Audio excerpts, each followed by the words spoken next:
Hello guys, कैसे हैं आप। आज हम आपको ले चलते हैं ग्रो के अब इंडिया करेगा इन्वेस्ट इवेंट में, जो आगरा में होटल क्लार्क्स राज में हुआ है। हमारे लिए भी वहाँ से इन्विटेशन आया था, तो हम छोटे से इन्वेस्टर भी हैं ग्रो के साथ। तो आज आपको कंप्लीट जर्नी कराते हैं ग्रो के इवेंट की। यहाँ क्राउड भी ठीक था, ज़्यादा अच्छा क्राउड ये काफ़ी सिटीज़ में कर चुके हैं। इनका टारगेट 100+ सिटी टारगेट करने का है 2022 में। तो आप देख सकते हैं इवेंट में ज़्यादा क्राउड नहीं है, क्योंकि आगरा में जो ग्रो से इन्वेस्टर हैं हो सकता है वो कम हो। तो आप देखिए okay, only you know exactly where you stand, so but it is very important. बहुत जाना बहुत ज़रूरी होता है कि आप कहाँ बिलोंग करते हो। उसके बाद हम गोल्स के बारे में बात करेंगे, financial goals, and then little bit of diversifying, कि कैसे हम डाइवर्सिफाई कर सकते हैं बहुत सारे प्रोडक्ट्स में, and then about the asset classes, कि हमारी कौन सी एसेट क्लासेस है जहां पे हमें इन्वेस्ट करना चाहिए।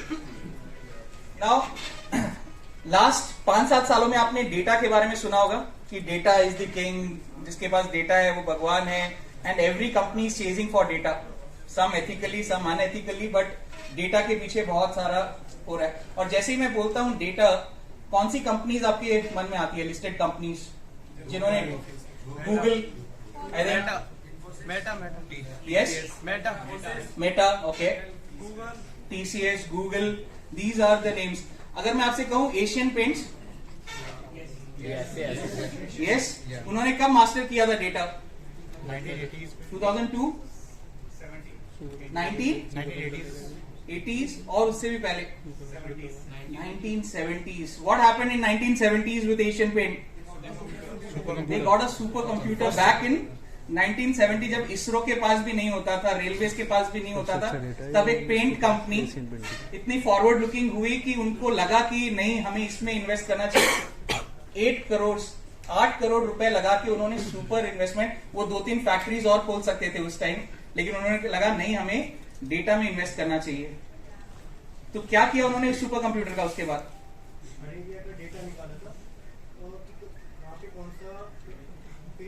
ज्यादा लगता है, ओके, बट उन्होंने अपना मॉडल चेंज किया, वर्किंग मॉडल। टिपिकली एक पेंट कंपनी कैसे वर्क करती है? There is a manufacturing unit, then there will be a wholesaler, there will be a retailer, and then the customer. This is the typical brick model. कोई भी companies लो, you will find this is the model. But उन्होंने एक बहुत bold decision लिया 1970s में कि we will directly supply paint to the retailer. जो स्टॉकिस्ट थे, होलसेलर थे, जो 2 लेवल के, उनको उन्होंने बोला कि हम ये कॉस्ट हम डायरेक्टली रिटेलर को देंगे, रिटेलर कैन रीच आउट। तो क्या कंसर्न्स आए रिटेलर के कि भाई हमारे पास इतना वर्किंग कैपिटल नहीं है कि हम इतना स्टॉक कर सकें, एंड हमारी दुकान में इतना जगह भी नहीं है कि हम उतना पेंट रख सकें। तो कैसे सॉर्ट आउट किया उन्होंने कहा कि डेली आपके पास हमारी जो इन्वेंट्री रिप्लेनिशिंग व्हीकल है, वो हर 3 घंटे में आपके स्टोर पे इन्वेंट्री को रिप्लेनिश करेगी, इन्वेंट्री को फिर से भरेगी। 3 घंटे में आपका जो भी रिक्वायरमेंट है, एवरी डे 4 टाइम्स हमारा व्हीकल आपके पास आएगा। 1970 में ये डिसीजन लिया, 2022 same decision is running with them. Asian paint की गाड़ी हर डिस्ट्रीब्यूटर के पास दिन में 3 से 4 बार आज भी आती है। एंड अगर आप में यहाँ पे आई डोंट नो कोई केमिकल इंजीनियर है अगर, या केमिकल साइंस का आइडिया है, तो यू वुड वाउच कि एशियन पेंट से better paints are available in the market, yes, but because of these things they still rule the paint. So इसके लिए क्या जरूरी था? उनको अपने नंबर्स पे कंट्रोल चाहिए था, और वो उन्होंने किया, and that is the reason why they are ruling the market. आज वो रूल कर रहे हैं अपने इस सेगमेंट में। सो इसीलिए आप भी जब अपना इन्वेस्टमेंट जर्नी शुरू करते हैं, आपको पता होना चाहिए कि आपके असेट और लायबिलिटीज की पोजीशन क्या है, आपका इनकम और एक्सपेंडिचर। ट्रेडिशनल अगर आपने सुना होगा आपके पेरेंट्स से या ग्रैंडफादर से कि भाई हर चीज लिखा करो, कहाँ खर्चा हो रहा है। And today we don't have to do manual labour करने की जरूरत नहीं है। There are lot of apps जिससे आप इजीली अपना हर चीज मॉनिटर कर सकते हो। But the importance is analysing your spending pattern, analysing your income pattern, कि उस पे आपका कंट्रोल रहे। This is the start, okay. Now यहां आने से पहले सबके दिमाग में था कि कुछ क्या होने वाला है, और आप कुछ पर्पस के साथ यहां बैठे होगे, I am sure. Can we hear some purpose कि क्यों आए हो? या you can be little louder from the back. Why you are here? Knowledge, okay, just to learn something new. To learn something new, okay. सी कई बार क्या होता है कि एग्जिस्टिंग वाला भी बहुत अगर क्लैरिटी मिल जाए तो भी काम आ जाता है. Yes, we will definitely touch upon some new points, हम नई चीजें की बात करेंगे, बट उससे ज्यादा कि हमें बहुत सारी चीज पता है but we need to look from a different angle. या समबडी फ्रॉम द बैक कुछ बताना चाहेगा, आप क्यों यहाँ पे आए हो? हाउ टू इन्वेस्ट, बिकॉज बहुत लोग ने कहा कि अभी भी अपना इन्वेस्टमेंट जर्नी शुरू नहीं किया है. यस, माई इमोशन, अच्छा you wanted to know. So luckily मेरे लिए जो अच्छी चीज हुई थी, I was working for a mutual fund company in 2008. तो हम सबको एजुकेट कर रहे थे, एंड जब एजुकेट करते हैं तो you can't just preach, right, आपको वो खुद को भी करना पड़ता है. तो आई वॉज रियली लकी, मैं बहुत लकी था कि जो मेरे बॉस थे उस टाइम, ही इंस्पायर्ड मी कि नहीं ये, क्योंकि उन्होंने 2000 का फॉल देखा था. सो उनको मालूम है कि क्या होता है जब मार्केट क्रैश होता है, and we were little ready for that kind of fall. Everybody was expecting, and post 2008 I started my entrepreneur journey. So मेरे लिए वो 2008 काफी ऐतिहासिक है. After this programme will discuss one on one. Okay, so why I am discussing this, मैं क्यों बता रहा हूं कि जब भी आप कोई चीज करते हैं, चाहे वो इन्वेस्टमेंट हो या कोई भी नया काम, अगर आपके दिमाग में फोकस और पर्पस है तो आई थिंक उसमें आपको सक्सेस जल्दी मिलती है, and you see the results very fast. Now अगर हम समझिए 7 दिन के लिए कहीं बाहर घूमने जा रहे हैं, 7 दिन का अगर आप ट्रिप प्लान कर रहे हो, गाड़ी लेके आप कोई डेस्टिनेशन जा रहे हो, लेट्स से आपको नॉर्थ करना है, चंडीगढ़ करना है, जम्मू कश्मीर जाना है, तो आप क्या करते हो? Do you make a plan? Yes, no? Ad hoc करने में और प्लान करने में क्या डिफरेंस है? आप ऐसे भी निकल सकते हो कि 7 दिन चलो निकल के देखते कौन सा आपको लगता है बेटर रिजल्ट देगा. You will go to more places, you will have more time and less regret at the and.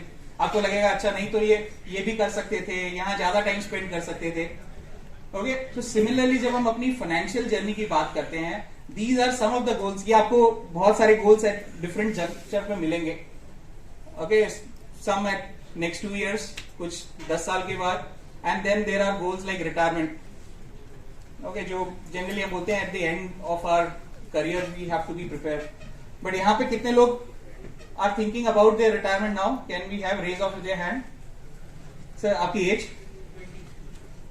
Eight the age of 20 आप रिटायरमेंट के बारे में सोच रहे हैं, is it right? Yes sir. Yes, right. बहुतों को लगता है कि पहले लोग 30-40 पे सोचते थे कि चलो अब रिटायरमेंट, बट आज लोगों को लग गया है कि नहीं, रिटायरमेंट एक ऐसा चीज है जो आपके करियर में डेफिनेटली आने वाला है. So it's better we start planning. Awesome. And आजकल बहुत सारे फैंसी गोल्स भी है कि मुझे आईफोन 13 लेना है अगले 6 महीने में. So let me save for that. I need to go for a hiking trip, उसके लिए भी सेव करना है. सो चाहे गोल आपका छोटा हो, बड़ा हो, ट्रेंडिंग हो, ओके, पुराना हो, you need a focus towards that.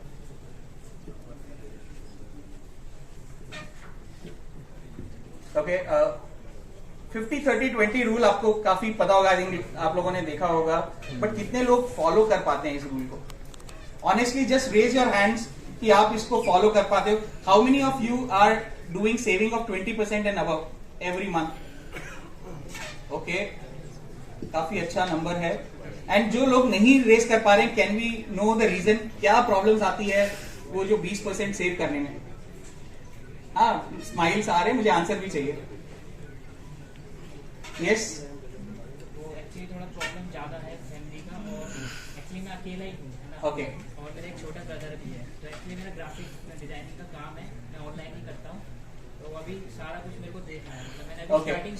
So you just started, आपने अभी शुरू किया है, तो आपको लग रहा है कि अभी इनकम कम है, धीरे धीरे आपको वो, so you are on your way. आपको पता है कि मुझे कहाँ जाना है. मैं डेली मार्केट जो है चेक करता हूँ, डेली देखता हूँ, और कुछ मैंने शेयर भी बाय की हो. Okay, great.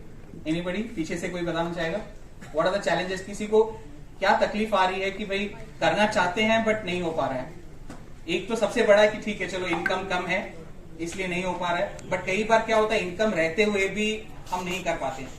And I am sure, yes, market tip बार-बार दे जाती है, मार्केट में टिप लेना सर. सो उससे क्या हो रहा है? मार्केट बार चर्चा में था इन्फ्लेशन लास्ट कपल ऑफ महीने से. कितना है हमारा इंडिया का नंबर इन्फ्लेशन का? 6 to 8. और कोई नंबर? सबको इंडिया का इन्फ्लेशन का नंबर मोटा मोटी पता है. कितने लोगों को अपने घर का इन्फ्लेशन नंबर पता है? ऑनेस्टली बताना, नहीं पता। क्या आपने अपना घर का लास्ट 3 साल का एवरेज इन्फ्लेशन कैलकुलेट किया है? अगर करोगे तो नंबर कैसा आएगा मालूम है? डबल डिजिट, 5-6% से नहीं, डबल डिजिट से ग्रो हो रहा है। स्पेशली मिडिल क्लास हाउसिंग में ये जो इनकम लेवल वाले लोग हैं ये काफी ट्रैप्ड हो जाते हैं, क्योंकि लाइफस्टाइल भी मेंटेन करना है और जो एसेंशियल खर्चा है वो तो बढ़ ही रहा है। तो जो मेजर कंपोनेंट है आपके एक्सपेंडिचर का, चाहे वो स्कूलिंग हो या मेडिकल हो, लास्ट 2-3 सालों में सब में डबल डिजिट ग्रोथ हुआ है। तो अगर हम उसका टैब नहीं रखेंगे तो हम वही हो जाएगा कि हम म्यूचुअल फंड के 14% 13% रिटर्न देके खुश तो हो जाएंगे, बट हाथ में रियल ग्रोथ कितना हो रहा है हमारे पोर्टफोलियो में, जब तक आप इन्फ्लेशन को टैब नहीं रखोगे वो आपको पता नहीं चलेगा। इट्स लाइक नॉमिनल इन्फ्लेशन और रियल इन्फ्लेशन, नॉमिनल रिटर्न और रियल रिटर्न का जो डिफरेंस है वो इन्फ्लेशन के द्वारा हमको आपको ओके। फर्स्ट अगर आपने जॉब कहीं ज्वाइन किया है तो याद होगा, फर्स्ट इन्वेस्टमेंट किसको याद है यहाँ पे? Yes, can you share where have you invested? या Nifty 50, great. Yes sir, Yes Bank, तब तो पक्का याद है, भूलेंगे भी नहीं।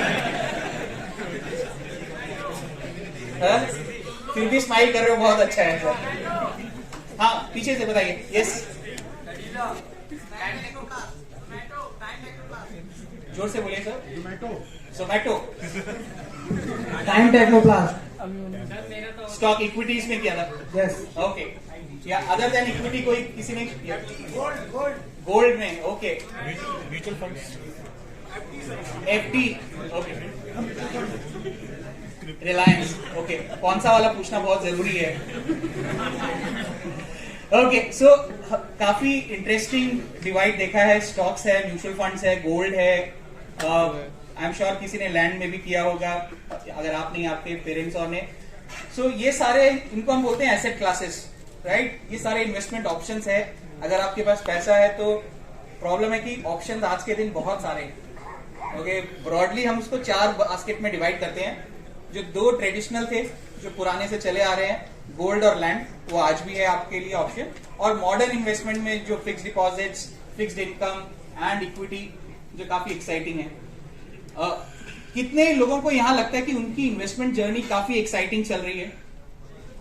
अगर ये मैं मार्केट गिरने से पहले पूछता तो शायद ज्यादा हाथ उठते। अब थोड़ा रियलिटी चेक हुआ है। But how many of you are enjoying your investment journey? Okay, so चलिए हम पहले बात करते हैं फिक्स्ड इनकम का। जैसे हमने बैंक एफडी के बारे में डिस्कस किया, और उसकी जो अच्छी बात हमने बताई कि उसकी सेफ्टी है, परसीव्ड सेफ्टी नेट लगता है कि चलो मेरा पैसा बैंक में है और मुझे अगर 1 साल के बाद बच्चे की फीस देनी है तो वहां से मैं अपना पैसा निकाल के वो अपना गोल पूरा कर सकता हूँ। तो अगर आपके शॉर्ट टर्म गोल्स हैं तो आप यहाँ पे पैसा रख के अपना गोल आराम से पूरा कर सकते हैं। गोल्ड में क्या इन्वेस्ट करना चाहिए? किसी ने कहा था गोल्ड में इन्वेस्ट कर रहे हैं। यस, तो गोल्ड का क्या एडवांटेज है? रात में कभी नहीं चाहिए पैसा तो गोल्ड देके मिल जाएगा और किसी को देके नहीं मिलेगा। अच्छा, लिक्विडिटी। तो मैंने जो कहा था सेफ्टी, लिक्विडिटी और रिटर्न्स, गोल्ड लिक्विडिटी में नंबर 1 है। एंड एक ही यूनिवर्सल एसेट क्लास है जो हर कहीं चलता है। गोल्ड एक ही यूनिवर्सल है, चाहे आप अमेरिका जाओ, जापान जाओ, आपको कहीं भी लिक्विडिटी चाहिए, इंस्टेंट आपको लिक्विडिटी मिलेगी। आपके पास रिलायंस के शेयर्स है, गूगल के शेयर्स है, लिमिटेड है, राइट? जहां पे एक स्टॉक एक्सचेंज है वहीं आपको लिक्विडिटी मिलेगी। सो उस वजह से गोल्ड काफी ऊपर सिक्योर करता है अपनी पोजीशन लिक्विडिटी में। और क्या है उसको क्या बोलते हैं? Hedge against inflation. जब भी महंगाई बढ़ती है आप देखो गोल्ड के दाम भी बढ़ते हैं, और जब भी क्रैश होता है गोल्ड आपके पोर्टफोलियो को प्रोटेक्ट करता है।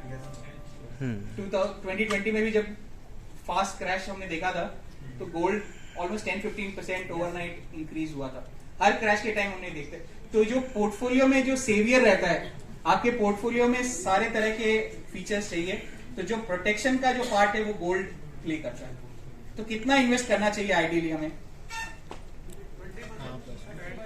अगर 1 लाख का मुझे इन्वेस्ट करना है, मेरा पोर्टफोलियो साइज है, तो कितना कर दोगे? 50,000?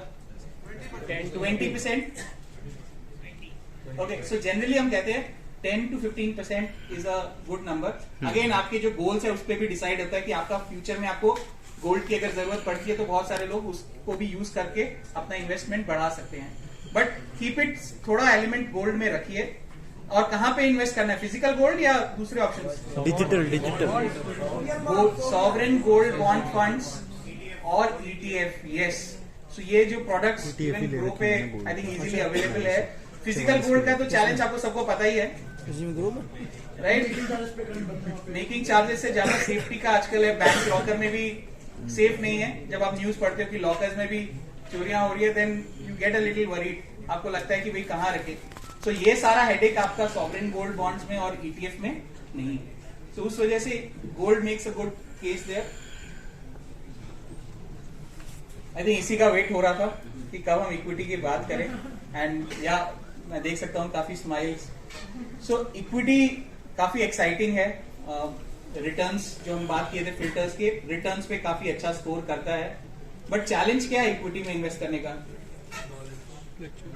Equity market is subject to which risk?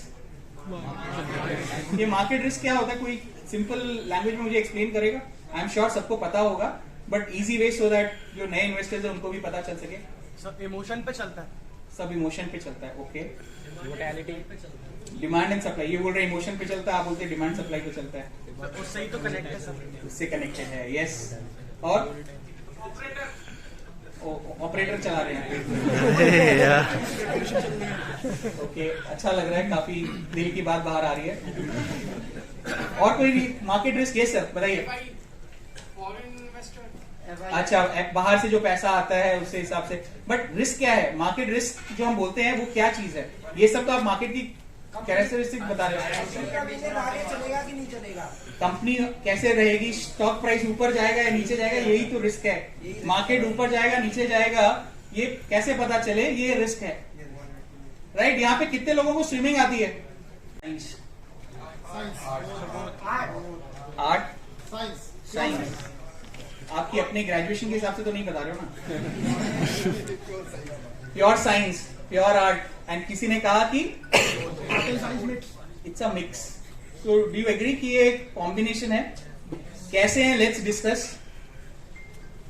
Qualitative aspects बहुत इंपॉर्टेंट है, बिकॉज जनरली जब इक्विटी की बात आती है तो बैलेंस शीट की बात तो करते ही हैं, वो बहुत इंपॉर्टेंट है। बट उससे भी ज्यादा जरूरी होता है समथिंग जो आपको नंबर्स से कैप्चर नहीं होता है। क्या है वो? टाइप्स ऑफ बिजनेस, कि कंपनी का बिजनेस कौन सा है। बहुत बार हम ऐसी कंपनी में इन्वेस्ट कर देते हैं क्योंकि हमारे दोस्तों ने कहा था कि भाई बहुत अच्छा है, जिसका हमको अता पता भी नहीं रहता कि ये कंपनी करती क्या है। हुआ है आपके साथ समटाइम्स? या थोड़े ऑनेस्ट आंसर्स मिल रहे हैं? बट ज्यादातर मुझे लग रहा है लोग इन्फॉर्म्ड इन्वेस्टर्स हैं यहाँ पे, कि वो स्कैन करते हैं कि भाई क्या करती है कंपनी। तो जैसे वॉरेन बफेट कहते हैं कि जब भी आप इन्वेस्ट करते हो, और उन्होंने भी यही फॉलो किया है कि जब तक उनको कंफर्टेबल नहीं हो जाते वो कंपनी के साथ, वो अपना पैसा उसमें इन्वेस्ट नहीं करते। तो जब भी आप अपना पैसा लगाओ, चाहे वो छोटा ही अमाउंट क्यों ना हो, जानने की कोशिश कीजिए कि वो कंपनी करती क्या है, क्या उसका मेन एक्टिविटी है, कहां से उसका रेवेन्यू मॉडल है, क्या उसका रेवेन्यू मॉडल है, क्या प्रॉफिटेबिलिटी है। टाइप ऑफ बिजनेस बहुत इंपॉर्टेंट हो जाता है। ओके, मैनेजमेंट क्वालिटी जब हम बात करते हैं, कौन सी कंपनी का नाम आपके दिमाग में आता है सबसे पहले? Wipro, HUL, DMart, Tata group. Okay, क्यों आता है? बिकॉज लास्ट 2-3 डेकेड से हमने उन कंपनीज को देखा है ईयर ऑन ईयर अच्छा परफॉर्मेंस देते हुए, गुड मैनेजमेंट क्वालिटी। बट हमको पता कैसे चले कि इस कंपनी का मैनेजमेंट अच्छा है? ये तो हमें पता है कि ट्रैक रिकॉर्ड है। अगर मुझे आज जानना है कि मैं एक कंपनी के बारे में रिसर्च कर रहा हूं कि इसका मैनेजमेंट कैसा है, आप कैसे फाइंड आउट करोगे? High promoter holding, low debt. Okay, but वो मैनेजमेंट क्वालिटी को कैसे बताता है? One aspect, but we need to know more. ये तो बहुत एक छोटा चीज हो गया कि प्रोमोटर की होल्डिंग है, बट प्रोमोटर की क्वालिटी कैसी है वो भी हमें जानना जरूरी है। प्रोमोटर 95% होल्ड करके बैठा है, बट अगर वो एथिकल नहीं है, there are lot of red flags, कोई केस में इन्वॉल्व है, do you want to still invest?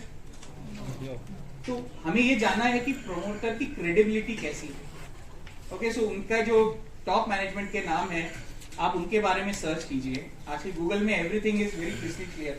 अगर उनके अगेंस्ट कोई भी केसेस है, it will immediately pop up, but you need to spend time. थोड़ा रिसर्च करने में आपको वो टाइम लगाना पड़ेगा टू फाइंड आउट कि भाई उसकी क्वालिटी क्या है. And there are lot of research companies जो ये डेटा भी अवेलेबल करते हैं, some free of cost, some on chargeable basis. And the third one जो बहुत इंपॉर्टेंट है, एंड वॉरेन बफेट बहुत बात करते हैं इसके, मोट इन्वेस्टिंग जो आपने सुना होगा, कॉम्पिटिटिव एडवांटेज क्या है.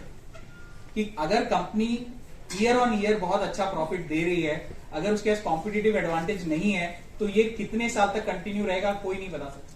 बट अगर उनके पास कॉम्पिटिटिव एडवांटेज है, या आपने अपने बिजनेसेस में देखा होगा कि लोकल आगरा में भी कुछ ब्रांड्स हैं होंगे जो बहुत अच्छा इवन कोविड में भी उन्होंने ग्रो किया है.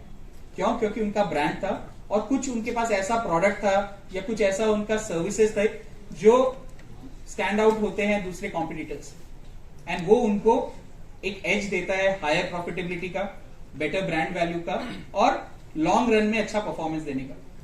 सो अगर मैं कुछ ब्रांड्स के नाम लूं, सी जो भी मैं ब्रांड्स के नाम ले रहा हूं, again a disclaimer, these are not for investment, because बहुतों को लगता है कि बिकॉज ये बोल रहे हैं तो चलो कल सुबह इसी में इन्वेस्ट कर देंगे. So please these are just for examples, इनको आप इन्वेस्टमेंट के हिसाब से मत स्कैम कीजिएगा. तो Pidilite I think common brand आपने सुना होगा, एकदम सिंपल सा प्रोडक्ट है, कोई यूनिक नहीं है, लेकिन ओवर द इयर्स जो क्वालिटी है वो स्टैंड आउट किया और आज उन्होंने एक ब्रांड बना लिया. मोनोपोली बिजनेस है. IRCTC क्या है उनके पास यूनिक? मोनोपोली बिजनेस है, राइट. कुछ भी कहीं से भी आप टिकट बनाओ, पेटीएम से भी बनाओ, उनको अपना शेयर ऑफ रेवेन्यू मिलेगा, राइट. नेस्ले, ओके, नेस्ले का काफी इंटरेस्टिंग स्टोरी था.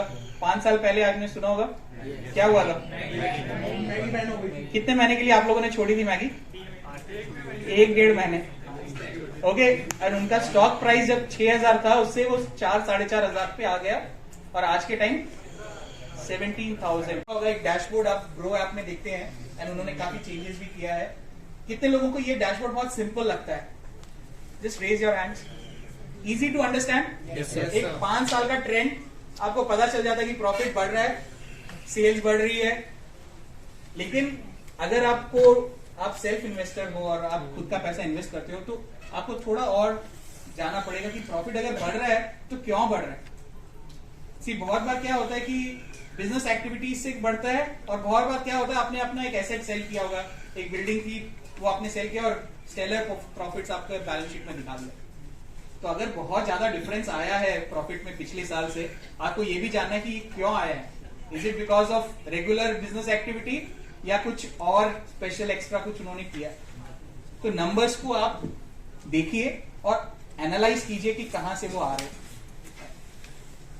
और कई बार क्या होता है, हर कंपनी का, हर सेक्टर का अपना एक नंबर्स होता है. जैसे पी रेशियो काफी कॉमन है, काफी लोग यहाँ पे देखते होंगे.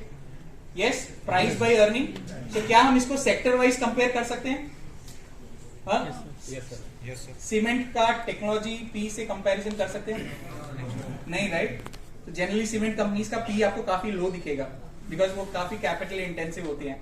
और आईटी का पी काफी हाई दिखेगा, गुड्स का काफी हाई दिखेगा बिकॉज वहां पे इन्वेस्टमेंट लो रहता है, तो पी काफी आपको इजीली मिल जाता है. बैंक्स का काफी लो देता है. बहुत लोग बोलते हैं पी 50 का है, अरे बहुत हाई है, छोड़ दे, कंपनी में इन्वेस्ट मत कर. ऐसा मैंने सुना है लोगों को बात करते हुए कि 50 मतलब बहुत ज्यादा है बिकॉज मार्केट का पी 25, 27, 28 के आसपास रहता है. 1700 है तो क्या उसमें ग्रोथ नहीं मिली है लोगों को? So these are certain things जो सेक्टर स्पेसिफिक होती है. खाली एक नंबर्स आपको उस कंपनी के बारे में नहीं बताएगा. P is just one factor. खाली एक फैक्टर के भरोसे आप डिसीजन मत लीजिए. Okay, so these are relative valuations. अब चैलेंजेस कहां आती है? आई थिंक बहुत सारे लोगों ने कहा कि सेविंग में चैलेंजेस आती है. जब हम इन्वेस्ट करते हैं अपना पैसा, वहां भी काफी चैलेंजेस हमें आती है. सबसे बड़ा चैलेंज जो है इसकी हम रिस्क को कैसे मैनेज करें. जो रिस्क हमने अभी डिस्कस किया, how do we manage risk? क्या है सबसे easy solution? Diversification. Diversification. Don't put all your eggs in. See जब गाड़ी अच्छी चलती है ना तब लगता है कि चलो और स्पीड दे दें. एक स्टॉक जब चल रहा होता है तो लगता है कि चलो इसी में इन्वेस्ट करें. बट जब यू टर्न आता है तब पता चलता है कि नहीं, ये हमने जो किया वो सही नहीं है. सो म्यूचुअल फंड्स में जो आपने देखा होगा क्या करते हैं वो डाइवर्सिफाइड. उनका कन्विक्शन कितना भी अच्छा क्यों ना हो, वो 5%, 7% से ज्यादा होल्डिंग अपने स्टॉक्स में नहीं लेते हैं, क्योंकि वो रिटेल मनी है और उनको वहां पे रिस्क नहीं चाहिए। सो अगर आप अपना पोर्टफोलियो खुद मैनेज कर रहे हो तो ये छोटी छोटी चीजों पे ध्यान दीजिए कि डाइवर्सिफाई कीजिए। पहला तो डाइवर्सिफिकेशन अक्रॉस एसेट क्लास होना चाहिए, और जो दूसरा है वो एट द स्टॉक लेवल होना चाहिए। And second, adequate knowledge. Now knowledge की कोई डर नहीं है अभी, आप जितना चाहिए उतना मटेरियल आपके पास टाइम होना चाहिए। And now there lot of resources, we will also share how Grow is adding to knowledge pool here, but you need to spend the right time. ये मार्केट का लास्ट 15 साल का एक चार्ट अगर आप देखोगे तो बहुत किससे कॉमन लग रहा है। ईसीजी ग्राफ देखा आपने? कुछ मिल रहा है उससे जो बिल्कुल है, but no one wants a straight line right on the graph, especially ECG graph में तो नहीं चाहिए। मार्केट भी आपको स्ट्रेट लाइन नहीं देगा, हर दिन अप्स एंड डाउन्स रहेंगे, बट इसमें अगर हमें पैसा बनाना है तो क्या स्ट्रेटेजी फॉलो करना चाहिए? ओके, जितने भी लोगों आपके कॉमन सर्कल में, या अगर आपने भी पैसा बनाया है या आपने सुना है कि बहुत ज्यादा पैसा किसी ने स्टॉक में बनाया है, तो क्या एक कॉमन फीचर उसमें आप उन लोगों में आपने पाया है? अच्छा, बाय लो सेल हाई, पॉसिबल है क्या? ठीक है, और कोई? यस, कहां पे? SIP, regular investment. ओके, उन्होंने रेगुलर इन्वेस्ट किया। और कुछ? हाँ, ये पॉइंट मुझे बहुत अच्छा लगता है, होल्ड करना पड़ेगा। तो अभी इससे रिलेटेड एक स्टोरी भी सुनाऊंगा। आई थिंक जनवरी की बात है, मैं अपने दोस्त के पास गया और वो मेरे से ऐसे ही सलाह लेता रहता है कहाँ इन्वेस्ट करो। तो जनवरी में उसने एक इतना बड़ा बंडल लाके मुझे दिया, स्टॉक्स, जो पुराने स्टॉक्स उसके फादर ने इन्वेस्ट किए थे 1970, 80, 90s में, और आज वो कंपनीज है नहीं। उन्होंने कहा था कि हमें भी किसी ने कहा था लॉन्ग टर्म रखो बहुत पैसा बनेगा, बट आज वो कंपनीज है ही नहीं। कम से कम 150 ऐसी कंपनीज थी उनके पास। तो क्या खाली long term is the solution? Research भी जरूरी है कि कौन से कंपनी में आप डाल रहे हो। लॉन्ग टर्म यस जरूरी है, लेकिन कहां पे आप निवेश कर रहे हो वो भी बहुत जरूरी है। आपने ऐसे ही कोई भी कंपनी में कर लिया और 15 साल उसको देखा भी नहीं।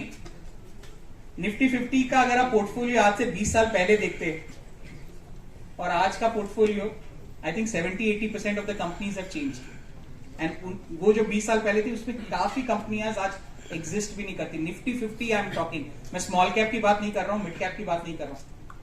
तो जब लार्ज कैप कंपनीज के साथ ये हो सकता है तो कहीं भी हो सकता है। तो इसीलिए मैंने कहा था कॉम्पिटिटिव एडवांटेज बहुत जरूरी है कि आप उसको चेक करो।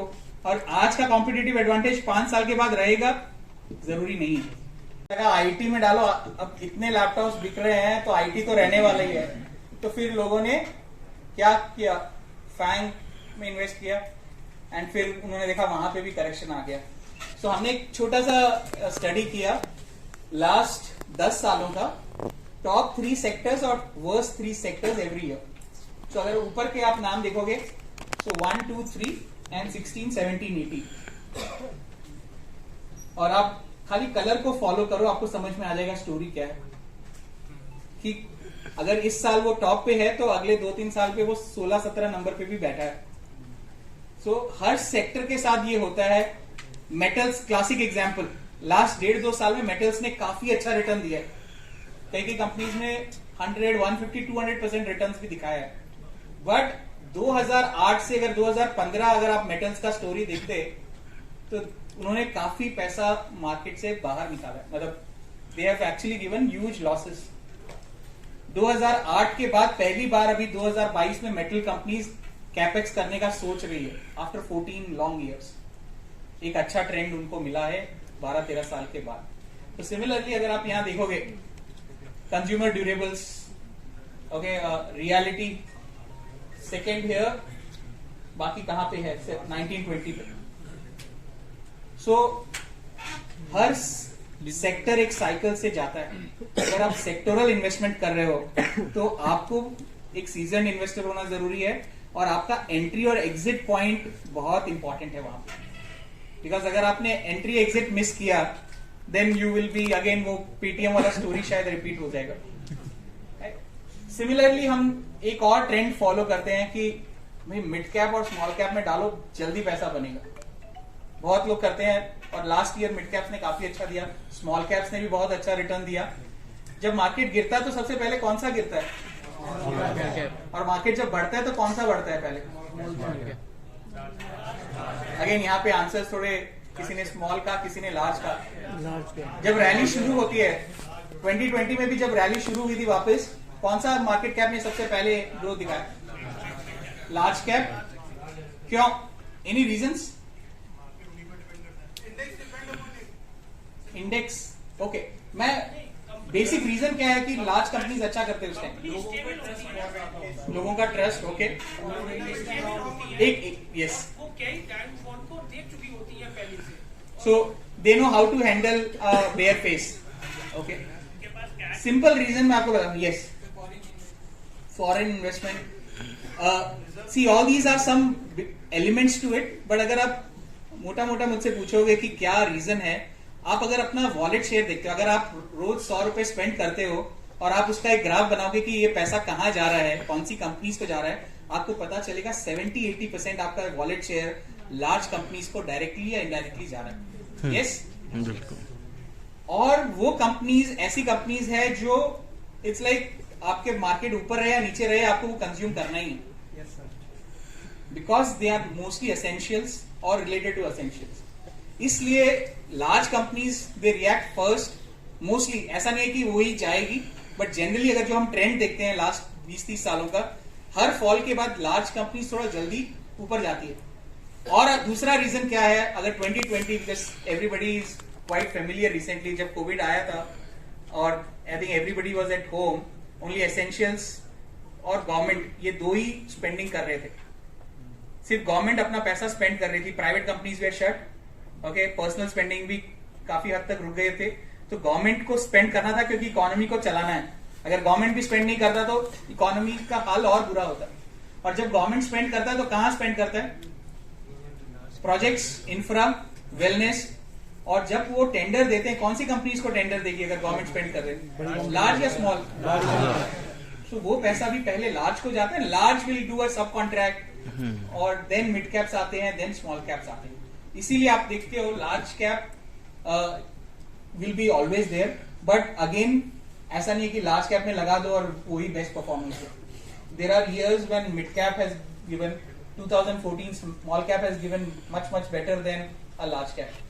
सो ये मिक्स भी कैसे हो, इसको जानने के लिए अगर आप मार्केट कैप बेस्ड इन्वेस्टिंग करना चाहते हो, तब आपको ट्रेंड, इकोनॉमी को समझना बहुत जरूरी है कि इकोनॉमी अभी कौन से फेज में है. Is it in bull phase, bear phase में है? ना मुझे इतना एफर्ट लगाना चाहता हूं, उनके लिए एक सिंपल प्रोडक्ट अवेलेबल है. आई थिंक काफी लोग यहाँ पे एमएफ में ऑलरेडी इन्वेस्ट कर रहे हैं by way of SIPs, lump sum आप इन्वेस्ट करते हो. एडवांटेज, जो बेस्ट पार्ट है म्यूचुअल फंड का जो मुझे लगता है, इज लाइक अफोर्डेबिलिटी. डाइवर्सिफिकेशन तो है ही, बट इट इज अफोर्डेबल. यहाँ पे जितने लोग बैठे हैं, अगर वो चाहें उनको इन्वेस्ट करना है, तो I think everybody can afford to be part of. Yes और नो? एंड उस कितना मिनिमम इन्वेस्टमेंट है?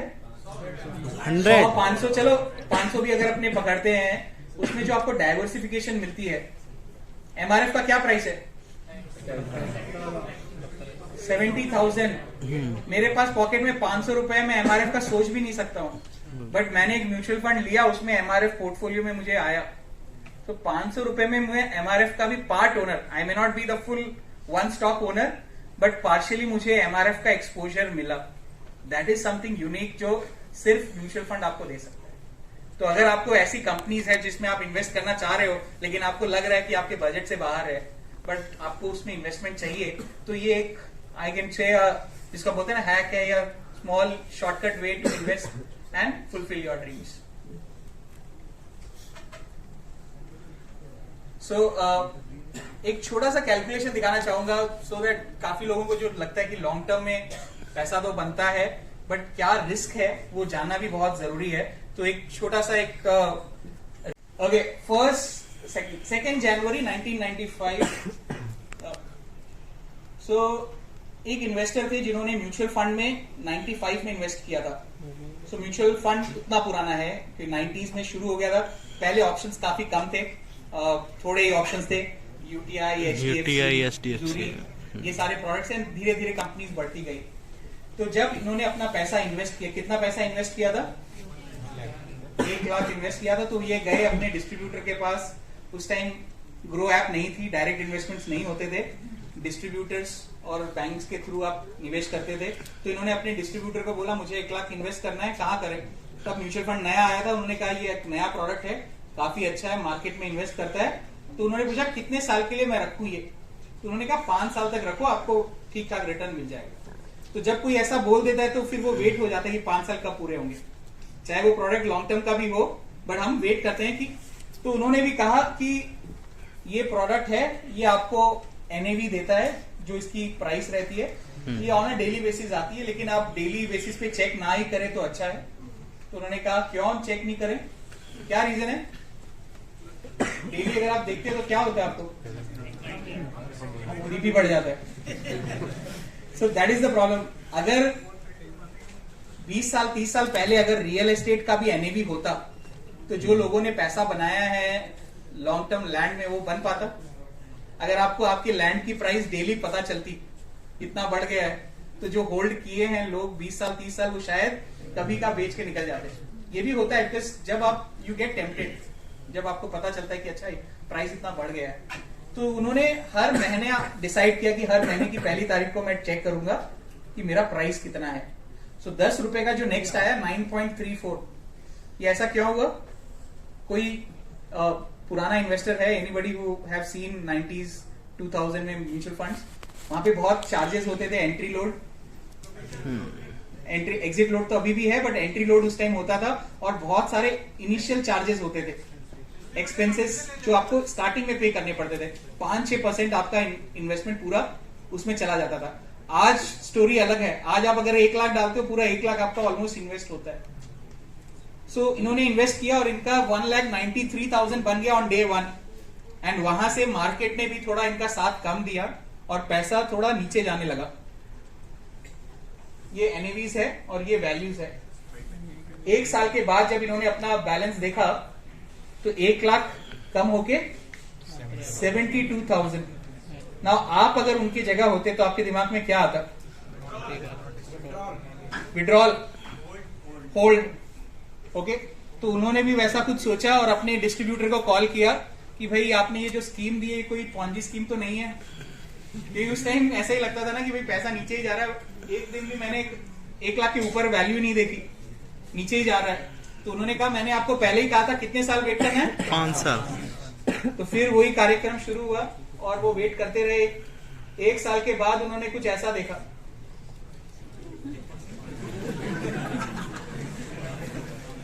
अब आप ऑनेस्टली मुझे आंसर दीजिए कि अगर ये आपके साथ हुआ तो आप क्या करते?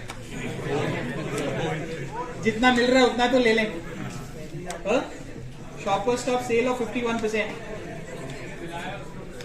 क्रिप्टो में तो यही हाल है सर। तो उसको कॉल करके बोलेंगे ये क्या किया है। बट उनके साथ प्रॉब्लम क्या थी? जो उन्होंने उनको दिलाया था वो उनकी वाइफ के मामा जी थे। तो वो अब ना तो विड्रॉ कर सकते हैं ना कुछ बोल सकते हैं। तो उन्होंने कहा चलो कंटिन्यू करते हैं और जर्नी शुरू की उन्होंने। और थोड़ा भगवान ने भी उनका साथ दिया, थोड़ा मार्केट भी सुधरने लगा। 99 आते आते थोड़ी जान में जान आई। उनका जो 10 रुपए का वैल्यू था वापस 10 रुपए पे आया। ये कई लोगों ने एक्सपीरियंस किया होगा। जब आपने 1 लाख इन्वेस्ट किया और वो 50 पे जाके वापस 1 लाख बनता है ना, आपको लगता है 100% से भी ज्यादा रिटर्न बना लिया आपने। होता है आपके साथ कई बार। सो ऐसा फीलिंग उनको भी मिला कि भाई, तो लगा कि चलो अब इतना वेट किया है, अब 5 साल ज्यादा दूर नहीं है, let's wait for some more time. And 4 साल तो हो गए, 95 से 99, 4 years। कितना रिटर्न? 100% माइंड में, बट एक्चुअल में कितना? 0.23 जो दिख रहा है बस उतना ही, right? So technically 0 return after 4 years because market was like that. उनकी गलती नहीं है, मार्केट ही वैसा परफॉर्म कर रहा था। और 1 साल के बाद जब वो 5 साल पूरे होते हैं और वो देखते हैं तो ही वॉज रियली सरप्राइज्ड। उनका 10 रुपए कितना हो गए? 25 150% का ग्रोथ। नाउ एक छोटा सा क्रक्स यही है कि 4 साल पेशेंटली वेट किया, कुछ नहीं मिला, एक अच्छा साल और आपके 4-5 साल का जो रिटर्न पेंडिंग था वो 1 साल ने बराबर कर दिया। होता है ये रिसेंटली देखा है आपने कैसे एक अच्छा साल आपको लास्ट 3-4 साल का परफॉर्मेंस देके जाता है। बट द पॉइंट यहाँ पे क्या है, उस टाइम क्या इंपॉर्टेंट है, आप मार्केट में हो या ना हो। बहुत लोग वो 4 साल आते आते जैसे आपने कहा एग्जिट, होल्ड, विड्रॉल, बहुत कम लोग होते हैं जो वो पेशेंस रख के 5th ईयर में वो रिटर्न लेने के लिए रेडी होते हैं। एंड 5th ईयर क्या हुआ उसके बाद 2000 में कुछ हुआ था, .com बस्ट, एंड ये जो 24-25 रुपीज थे ये ज्यादा दिन उनके साथ नहीं रहा। अगेन मार्केट क्रैश होके it came to 14-15 rupees in next 1.5-2 years। So this is what market risk is all about. Market ने अच्छा रिटर्न दिया, फिर क्रैश हो गया। 2002 आते आते उनका पैसा ऑलमोस्ट 14-15 रुपए पे फिर आ गया। बट 2002 से 2008 तक market was in crazy bull run, बहुत अच्छा ग्रोथ हमने देखा है। India has seen one of the golden period during that. So yeah mother of bull run भी बोल सकते हैं, जबकि हम वेट कर रहे हैं कि शायद अब और आएगा। सो 14 रुपए आपको क्या लगता है अगले 5-6 सालों में कितना ग्रोथ किया होगा? ठीक है गेस, डबल 5 साल और कोई 50। Okay, so let's see 18 rupees, 20 rupees in 2003, 30 rupees in 2003 and 50 rupees in 2004. So you can understand how rapidly market was growing. So half century उन्होंने 2004 में कंप्लीट करी एंड मार्केट रुका नहीं। 66 in 2005. So why I have highlighted this? Journey शुरू कब की थी उन्होंने, which year? So completed 10 years। 10 year थोड़े स्पेशल होते। कितना % रिटर्न मिला? 6 times almost. Money got compounded by 6 times। And century भी मारी उन्होंने, विच ईयर? 14 रुपए टस्ट 100 rupees इन विच ईयर? 2005। मैं 2008 की बात कर रहा हूं। तो यू कैन अंडरस्टैंड कि और कितना पैसा उन्होंने बनाया होगा। So normally Virat Kohli is known for centuries and Rohit Sharma is known for double centuries. Market was in Rohit Sharma mode. Okay, it hit a double century in 2008। अभी कितने लोगों को लग रहा है कि हमें थोड़ा जल्दी पैदा होना था? ट्रस्ट मी, ये फेस फिर आने वाला है। It's just that you need to be in the market. Don't regret कि ये फिर नहीं आएगा। हर जनरेशन ये मार्केट फेज आएगा। इट्स जस्ट दैट आप उसका पार्ट हो या ना हो, ये आप पे डिसाइड करेगा। हाँ, पेशेंस और सही स्टॉक्स बहुत इंपॉर्टेंट है। गलत जगह फंस नहीं जाना है। So to cut the story, invest कीजिए। बिकॉज एक छोटा सा हमने स्टडी किया था 2008 में, जिन्होंने इन्वेस्ट किया था। What was the peak in 2008? Sensex का पीक कितना था? 2008 में जब फॉल हुआ उससे पहले मार्केट का लेवल कितना था? 20-21 हजार। वहां से क्रैश होके कितना गया था? 7-8 हजार पे आया था। 7,000। तो अगर किसी ने 20,000 पे इन्वेस्ट किया और आज तक अगर वो इन्वेस्टेड है, उन्होंने कितना रिटर्न बनाया? 21 to 52,000, 53,000। और जिन्होंने 8,000 पे इन्वेस्ट किया उन्होंने कितना बनाया? 8,000 टू। अगर आप CAGR रिटर्न दोनों का निकालोगे, एक का CAGR रिटर्न आएगा 14% और दूसरे का CAGR रिटर्न आएगा 7% ओनली। दोनों ने 14 साल वेट किया है, लेकिन एक ने 14% जो मार्केट का एवरेज रिटर्न है वो बनाया है और दूसरे ने सिर्फ उसका 50%। Both waited for 14 long years. इसीलिए जो बोलते हैं आपका timing in the market is not important, your time in the market is बहुत इंपॉर्टेंट है। और उसको आप कैसे एवरेज आउट कर सकते हो? सिस्टमैटिकली। अगर आपको एक साथ भी पैसा डालना है, उसको आप छोटे छोटे ट्रांचेज में डालिए, एक साथ पैसा इन्वेस्ट मत कीजिए। तो फिर हमने एक स्टडी किया कि अगर 2008 में किसी ने 12 महीने के लिए ट्रांसफर किया होता अगर अपना फंड, तो उनका CAGR रिटर्न कितना आता। and that is around 12.5%. तो आपने अगर सिस्टमैटिकली किया होता तो आपको टॉप रिटर्न तो नहीं मिलता, but you will be very close to the very good return. So ये जो रिस्क मैनेजमेंट आप छोटा कर सकते हो आपके एंड पे, उससे आपका रिटर्न्स पे काफी अच्छा इम्पैक्ट आने के चांसेस है. आप प्रॉपर्टी देख सकते हैं, होटल क्लार्क्स राज काफ़ी अच्छी प्रॉपर्टी है. अब हम इवेंट को रिव्यू करते हैं एक बार. आपने 40 to 45 मिनट पूरे इवेंट को दिए. आपने देखा होगा जिन्होंने भी फाइनेंशियली पूरा इवेंट को समझाया, ये काफ़ी अच्छे ट्रेनर थे. लेकिन मैं आपको एक चीज़ और बता दूँ, ये ग्रो कंपनी से नहीं थे, लेकिन ग्रो की जो टेक्निकल और कस्टमर सपोर्ट टीम थी तो वो बिल्कुल बेकार थी. मैं ग्रो से बोलना चाहूँगा कि उनको एक अच्छी टीम भेजनी चाहिए इवेंट के लिए. उन्होंने Q&A में बहुत बुरी तरह से इवेंट को पूरा फ्लॉप कर दिया. मैं बोल सकता हूँ किसी फाइनेंस एडवाइजरी फर्म का सबसे फ्लॉप इवेंट. बाकी ऐसे इवेंट देखने के लिए चैनल को लाइक करें.